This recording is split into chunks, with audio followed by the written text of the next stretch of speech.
Hey there, welcome to another episode of an ongoing series where we basically take the camera anywhere we want to try to find secrets and new discoveries to some of our favorite games. And now we are talking about the best episode of Boundary Break. I will tell you that if you are interested in out of bounds content, this game has the most amount of things you will find out of bounds out of any video game I've ever covered. And if I was to wager a guess, the most amount of out of bounds content you will find across any game that exists.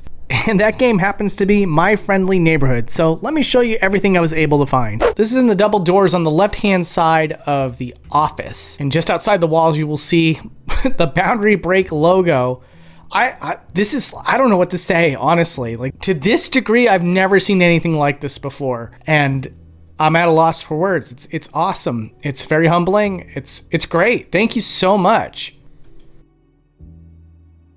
All right, now let's just go through the rest of it. There is definitely categories that's going to be in this episode, but this first section is kind of like an amalgamation of things I couldn't categorize. Like, for example, this sky dome that is exclusively for the daytime portion of the beginning of the game has Norman underneath the ground with his body missing, looking pained. I guess the developers really wanted a shocking image to really hit the player once you started going out of bounds. And then there's also just a couple of instances where the developers left behind beta rooms of the same room that you're in. Typically, these are just completely untextured, but the geometry suggests a slight alteration to what would be in the final game. Another great example of that would be this locker room here. And you could see that basically it's almost the same outline as far as what the locker room would end up being. But one example of where it's a little bit different is that the staircase is shifted all the way to the right instead of being in the center. But now moving on to objects I cannot explain other than just assuming that there were objects that were meant to be in this room and then taken out later in development. This save room has 4 sandwiches, which also corresponds with the number of lockers, so there might be a connection there. And then there's these light up signs that lead you to the basement, which is where Ray resides. However, there seems to be an unused light up sign that just simply says Ray. And it seems that it was probably meant to be used with all these other light up signs, but the developers just sort of rescinded on that idea. And then in a couple instances, you can find Gordon's arms out of bounds. And this only seems to happen in areas where the game uses Gordon's arms in a cutscene. So for example, the one that you're looking at right now was one that was used when pushing the buttons for the projector. And then you can find his crossed arms down here, and these arms end up being used for playing the piano. But also, speaking of that projector we just talked about a second ago, you might notice that the one that's used in-game has 4 buttons. But taking the camera over to the left will show you an unused version of the projector console that has 3 buttons, and it's modeled completely differently, obviously implying that at one point in development there was only supposed to be 3 reels that you could play. Towards the end of the game, there is these mangled, ugly-looking versions of the puppets, and generally you can see them all over this map. However, here's one instance where the puppet is sort of hanging in a corner and would be completely unseen by the player, which seems to imply to me that this boarded up door was at one point supposed to be completely open to the player to walk through. And now I just want to take a minute to talk about today's sponsor, War Thunder. War Thunder is one of the most comprehensive vehicle combat games ever in the gaming market, which is available now for free on PC and consoles. You got over 2,500 tanks, planes, helicopters, and ships out of 10 major nations. And we got all sorts of fun stuff like biplanes, armored cars of the 1920s, or something a little more modern like fighter jets and main battle tanks of today. Also, one of my favorite features is the X-ray view. If you want to know exactly where your shell penetrated the enemy vehicle, you get this awesome perspective with the components that were affected and ultimately what led to the destruction of the vehicle. Which brings me to my point that it's not just hitboxes. You can affect things like the engines, the fuel tanks, the weapons, and the crew. It's awesome. War Thunder's intense combat allows the player to immerse themselves, which includes incredibly detailed vehicles, real-life looking graphics, and authentic sound effects that makes you feel like you're actually manning these powerful war machines. There are 70 million players playing this game right now, so go ahead and jump into this awesome community with epic PvP battles and lose yourself in the breathtaking experience that is War Thunder. With an unmatched wealth of high-quality content to discover, there's simply no better game for fans of military history. Once again, the game is available for PC, PlayStation, Xbox, and you can play it for free. And if you register a new account or sign in with an account that has not played in the last 6 months, you can receive a bonus pack, which for our American viewers includes the Eagle of Valor decoration, premium vehicles, and 10 backups for each rented vehicle. Thank you so much, War Thunder, for sponsoring the video, and back to the show. And this is the only instance I could find of this, but this is a cutscene where a dog is supposed to run and sort of be like, whoa, oh my God, there was a dog there for a second. But if you take the camera outside the boundaries, you can see a looping animation out of bounds that looks absolutely ridiculous. One that, even though it doesn't fit into any category in this episode, I just couldn't help but share it with you. And then this is what I would kind of consider the hub area of the sewer. And there's this giant hole in the center of the whole thing, one that the player normally can't get to. But if you were to take the camera all the way down there, you can see that there's a squish Norman that is very, very dark. And of course, I've adjusted the light and contrast settings so that you can get a better look at it. But yeah, it's something that I don't think is supposed to be seen by the player. I imagine this was supposed to be found by out of bounds sleuthers. And then here's another instance of what I think is just content that was meant to be in the game and then they changed their minds. Taking the camera above the ceiling in this hallway here will show you one of the plants that is used in the game, but only in the greenhouse. And it appears to be a puppet that's alive because the eyes animate. And then a very bizarre thing that I think you can actually see as the player, but I certainly didn't notice it in my playthrough, so I wanted to show you guys. There's a saw that is just sort of against the ceiling here. Very strange. Don't know if there's a joke implied or something, but I certainly didn't catch it. So if it was there unintentionally, I figured I might as well share it with you guys. And then here's a scene where I want to show you a whole bunch of things. The developers hid all sorts of models behind all these different objects during a shooting gallery. You got yourself a whale, a game piece, and a duck that we will definitely get to towards the end of the episode. Trust me, you're not going to want to miss that. But also, weirdly outside the boundaries, nothing like this is in the game. It's a mushroom-shaped object that seems to have the texture of bricks, but turned purpley pink, and seems to have its own light source. And taking the camera inside of it sort of changes the filter of the room. It's very interesting. And then here's a fun little thing for you. In this scene where there's a pool, there's a giant head statue that sticks out of the wall. Well, if you take the camera outside the boundaries, you can see that the entire model of this character is actually modeled out of bounds and in a T-pose.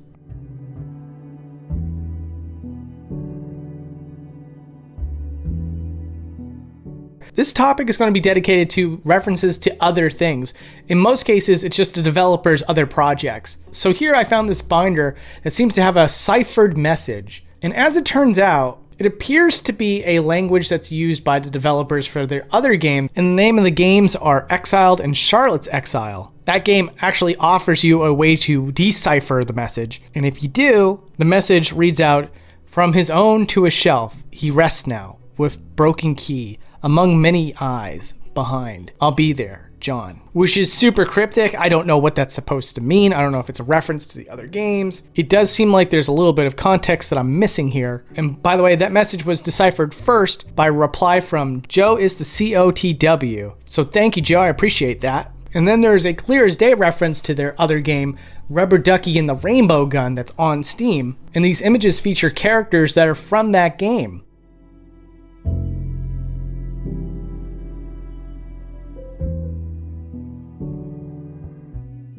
Then in the main hub area, if you take the camera outside of the gates and you start going through the town, you can find gas pumps. And those gas pumps have text on it that reads Dread XP, which Dread XP happens to be the publisher of My Friendly Neighborhood. And then I found this creature in two different areas of this game, and I assumed it had to be tied to one of their past projects.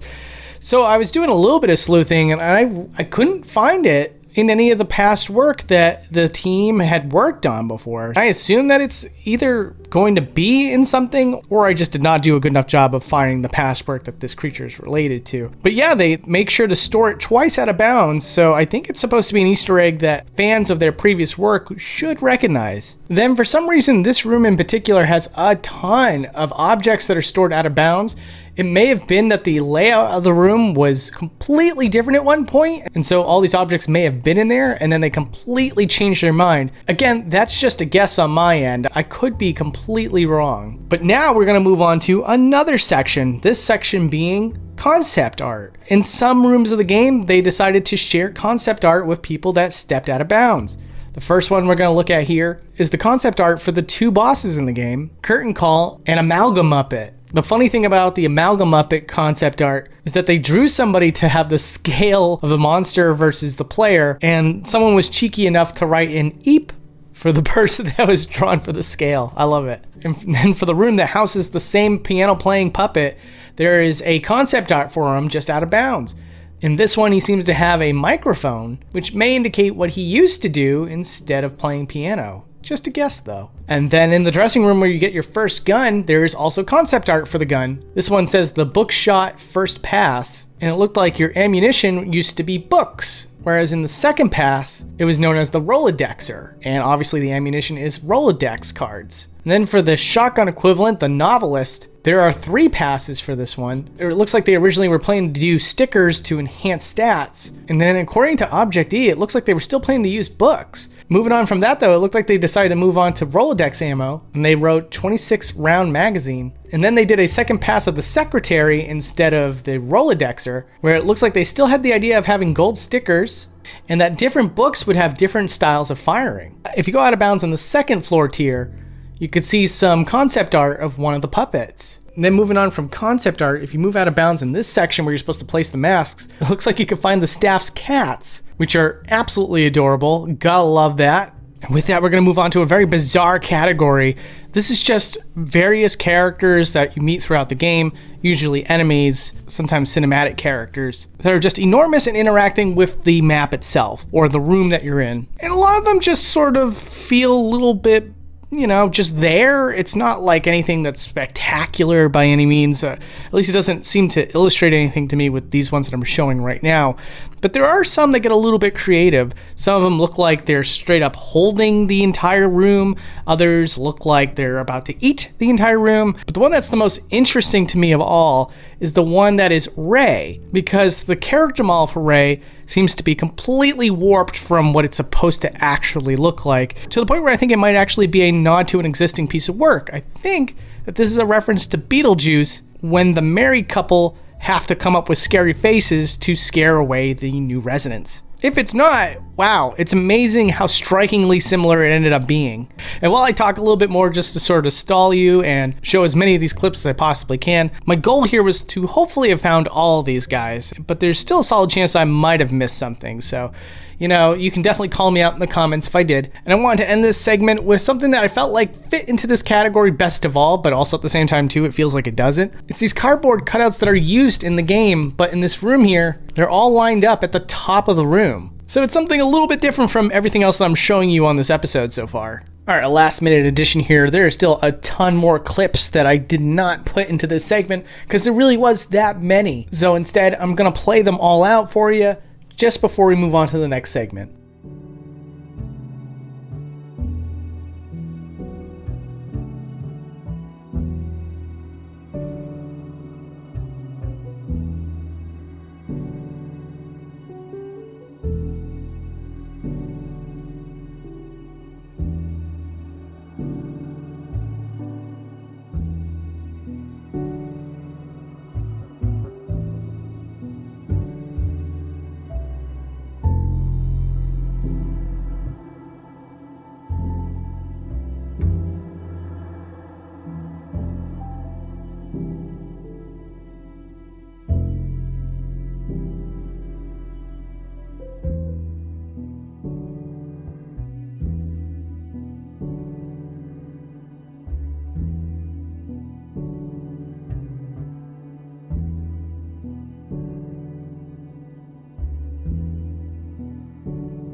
Now we're moving on to a category where we just look at out of bounds messages from the developers. There are some really interesting ones, and while I would say that they're all interesting in some way, some of them seem to be more internal, if that makes sense. Like this one here that just says Travis. What's the story behind putting the name Travis out of bounds though?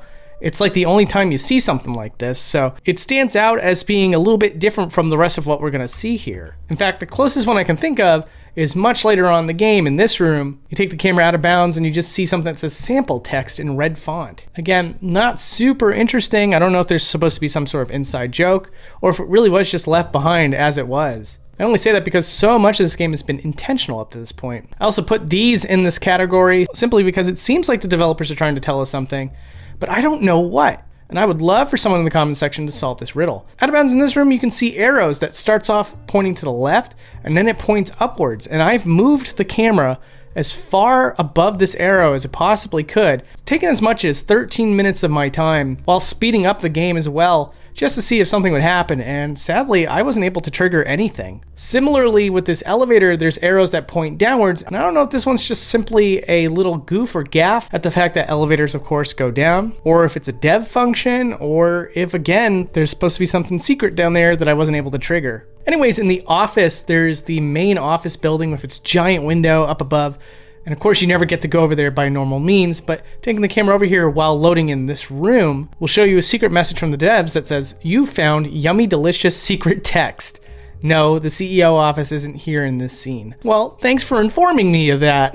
I appreciate it. And then in this room, which is the first room you see when you go into the garage that is branched out from the main hub area, you can see 3 photos of one of the developers. And he even left a message behind, validating it to be in this category. It says, "Hello there. Thank you for playing my game." Doing a little bit of research seems to indicate that this is John Szymanski, one of the lead developers of the game. And here's a twofer for you. If you try to trick the out of bounds to go into the secret room, the trigger is disabled and it even says, "You cheater trying to get in here in camera mode." But if you do access the room by legitimate means, you can see a message that reads "Thank you," and it looks to be profile pictures of various people. Yeah, it's possible that it's just the other developers. And then here was a tricky one to find. Only during the daytime segment of this area, if you go behind this tree and look down, there's the initials E+J etched into the tree. Like I said, this doesn't happen at nighttime, which is what the majority of the game takes place in, so I got really lucky finding this one. E+J might stand for Evan Szymanski plus John Szymanski, but it's hard to say, honestly. Then in this banana-shaped room, if you take the camera out of bounds, you can find a giant banana that has the message, "This room looks like a banana." And you gotta love looking at it from this top-down perspective because, yeah, it does look like a banana. You're right. Thank you for illustrating that point so well. Now we got the most beautiful segue I can possibly think of. Right in the hotel lobby, there is a door floating out of bounds, and if you interact with it, it takes you to another void with a giant white cube. It meets you with the message that says, "Welcome to the cube room. There is a 25% chance that there is something interesting on the other side of this cube." And I have tried several times only to be met with the message, "Sorry, no luck, try again. There's a door on this side to reset." At first I thought I was straight up being trolled. I had no idea whether or not there was actually going to be a message on the other side of this cube. But I think after about 8 tries, I finally got met with this message, and it says, "Have you seen any of these rubber ducks scattered around the world? Prop designer Cody has hidden a duck every single time he worked on a room, and to this point, only he knows where all of them are." Well, this still might be true, but I certainly tried my dang hardest to find every single rubber duck that I possibly could find in this game. And it turns out that Cody has worked on a lot of rooms in this game. It was not an easy task by any measure. Sure, some ducks were hidden right in plain sight, but other ducks would be hidden outside the boundaries, like this special room that can give you all the equipment and keys and stuff, leaving a giant poorly lit duck. And then in this bathroom stall, if you take the camera behind this mirror, you can see a flattened version of a duck that I think is supposed to look like a reflected image of a duck. Like in the room where you get your first gun, if you go underneath the couch here, you can see the protagonist's hands, which again are used in this scene, so it's possible that these are used for the cutscene, but they also just seem to be oddly placed near yet another rubber duck. Then in this harder to find room where you're supposed to get a special mask, if you take the camera behind this screen here, you could see a rubber duck with a pair of drumsticks with a whole freaking kit. It's pretty amazing. Inside the main lobby of the office, you take the camera inside one of these gold statues and you will find a duck. In this in-between room with a cannon, take the camera inside of the cannon and you will find a cannonball textured like a rubber duck. And then in the first room when you go into the basement, if you go underneath the water level, you can find a whale that features a rubber duck in a fedora.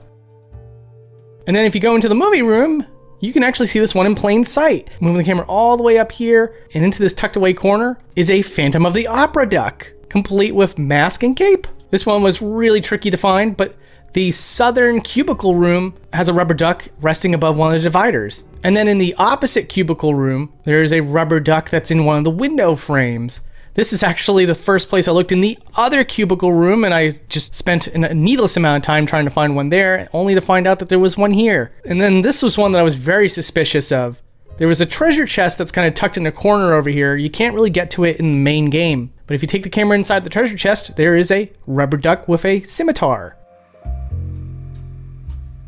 In this save station room, if you take the camera inside of the vent, you will find a rubber duck. In this particular room of the sewer area, you take the camera inside of the pipe that's pouring out water and you will find a rubber duck. Here's this area here where you can do some practice shooting, and if you take the camera behind this generator, you will find a rubber duck. Here's one of the last rooms of the entire game, and if you take the camera inside of the desk, you'll find a rubber duck. And here's a very special secret hidden room. You gotta line up all the masks in a very particular order to even access this room, and if you take the camera to the top of this weird device, you will find a tiny rubber duck. In this shower area where you pick up an essential item to help out Ray, if you look inside the washer and dryer, you can find a rubber duck. In this hallway area, if you take the camera outside of the walls, you will find a rubber duck with peg legs and boxing gloves. In the room with these clock puzzles, if you take the camera up to one of these structures, you will find a rubber duck. In this in-between area that seems to be like a cafe of some sort, if you take the camera on the other side of this fencing,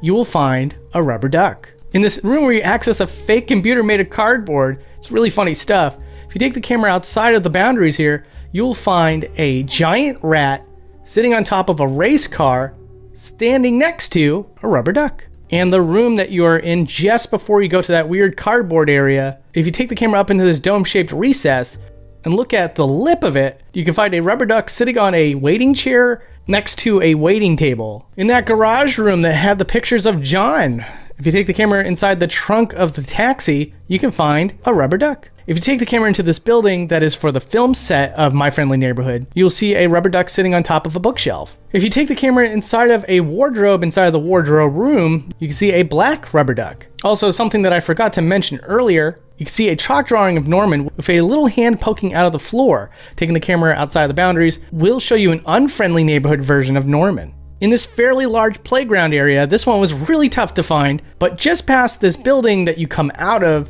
you will find that just outside of it is yet another rubber duck. And featured here on this map, this hallway has a family of rubber ducks stored inside of a vent. In the basement hallway that has the MFN logo, all the way in this corner here is a visible rubber duck. In this hallway featuring the circuit breaker puzzle, if you take the camera inside of this bell and go past the junk, you can find a little rubber duck inside of a glass bottle.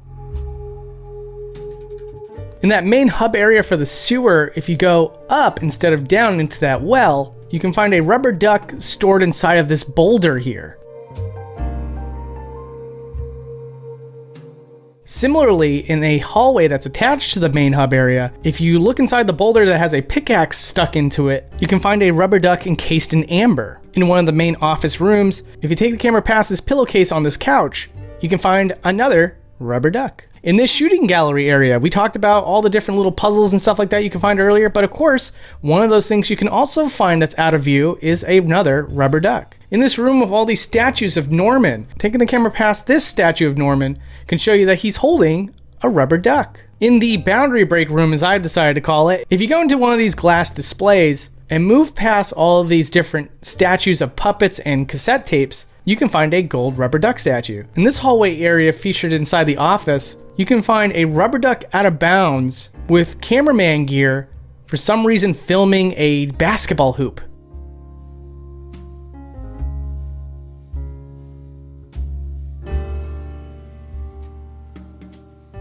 And here's where things got really freaking tricky. So the main hub area of the game, there's a massive city that is just outside these walls, as well as the fact that there's so much geometry to these buildings in general. And I spent probably 40 minutes trying to find that duck. And thank goodness there actually was a duck to find. Inside of this dumpster, on the way to the sewer, you will find inside that dumpster a rubber duck. And then I thought to myself, well, wait a second. There was a special E and J texture that was only for the outdoor area of the game, as well as that Norman thing going on with the Sky Dome. So just for good measure, I decided to check the dumpster yet again for that same rubber duck, and he wasn't there. So guess what I had to do? I had to spend another 40 minutes trying to find this freaking duck. And guess where it was after all this time? Just adjacent of that dumpster, underneath a cone, you will find a rubber duck. And that's all the rubber ducks I could personally find. I guarantee there's probably still some out there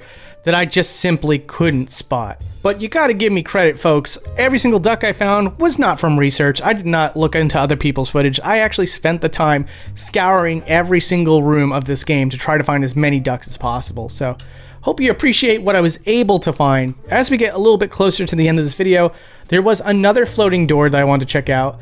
And what it does when you go through this door is that it creates a HUD of all the trailers of My Friendly Neighborhood. And you can watch that for as long as you like, or you can just leave out that door that hangs in front of the trailers. And lastly, I know this one would have fit a little bit better in an earlier category, but you can understand. I saved the best for last. Outside of the last room you're supposed to see while taking control of the character, if you take a camera outside of the boundaries, you'll find a message from the developers that says, "Thank you so much for exploring around. That you've played this far into the game means more to us in the development team than you could possibly know." Smiley face. Well, hey, you know, you put my freaking logo in the game. How am I not supposed to? Thanks again, War Thunder, for sponsoring this episode. Again, it is available now for free on PC and consoles.